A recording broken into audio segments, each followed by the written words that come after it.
What's up guys, Mike here, the Detroit Borg with a look at the OtterBox Defender case for the iPhone 6 4.7-inch model. So the Defender series is a very well-known case for rugged protection, extreme rugged protection for any device, and they're very popular. Pricing varies, so I'll post a link in the description below so you can pick one up. Of course, there's also lots of color variations that you can pick from, but I'm going with the classic black here. So the Defender provides 3 layers of protection and a built-in screen shield. So you have a hard inner shell, a softer outer shell, and a holster. So this provides some dust and water protection along with extreme impact and shock protection. And of course, if you're worried about bending your new iPhone 6, this is perhaps the best case to look at to avoid that. Alright, so let's go ahead and crack into our very familiar OtterBox packaging here. So on the inside, we'll find our case fully assembled, complete with the holster on the back. We'll set that aside for just a moment here. We also have some installation instructions included. All right, the first order of business is to pull off the holster here, which just snaps on. So there is the case with a rubber liner surrounding the hard shell case. So you can see we have a built-in screen protector. First thing I need to do to install the phone is pull off this rubber seal around that hard case. Now sometimes it's kind of hard to pull off because it's wrapped around so tightly, especially when it's brand new. So what I do is use a little sort of jar opener here to get a grip on it. And that allows me to get started here, and then I can pull it off.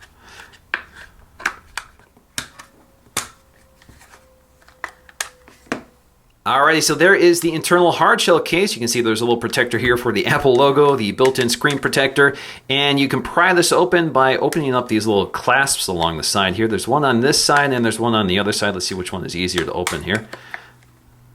Oh, there you go. So there's the front plate with the built-in screen protector, and the back plate also has this sort of cushion along the back which stabilizes the phone, helps to seal it up and provide some impact protection so it doesn't constantly bang against the internal hard shell case. Now if you look at the screen protector, you can see it's been modified for the Touch ID feature here. So there's a little window here that's curved to the shape of the home button, so it allows the Touch ID feature to work through the screen protector. Alright, to install it's pretty simple. Just drop our phone into the back of the case, snap on the front of the case,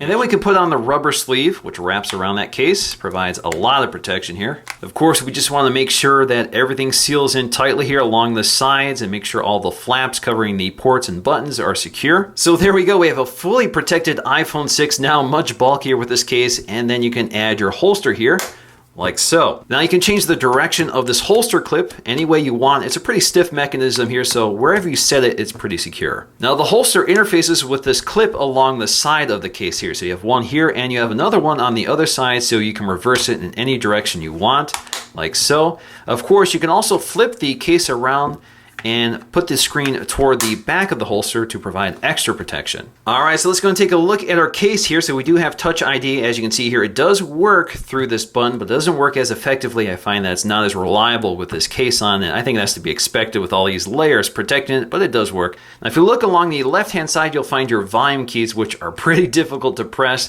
They're pretty spongy here, and you have to really press to operate them. Now we also have a flap here for operating that mute switch, which is pretty recessed in here. So for example, it's hard to really get my thumb in there to operate it, but I think I can do so with my finger pretty well. And on the right side, you'll find your covered sleep-wake button, which is just as difficult to operate as the volume controls. Now toward the top, they've left plenty of room for the earpiece, the front-facing camera, and all the sensors. Now toward the bottom, you'll find the speaker, and the microphones are completely free, and you can see just how thick this case is by how recessed those speaker and microphones are. Now we do have flaps covering the headphone jack as well as the lightning port here, so again, those stay sealed up. Now there is plenty of room for the headphone jack, unless you have an L-shaped connector. In that case, you may have more trouble. Now toward the back, we'll find our Apple logo, which is protected behind a shield, and then we have our camera module, which is completely open here. So you can see our camera module, the microphone, as well as the LED flash, and this ample bezel surrounding it.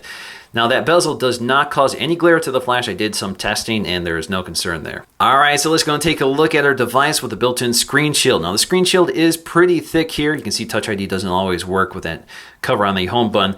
The screen shield feels pretty nice here. Now it is plastic, so it does change kind of the feel of the device when you're interacting with it, but otherwise it's fairly responsive. I really have no complaints here, but seems to be less responsive when you're inputting more delicately, like when you're typing or that sort of thing.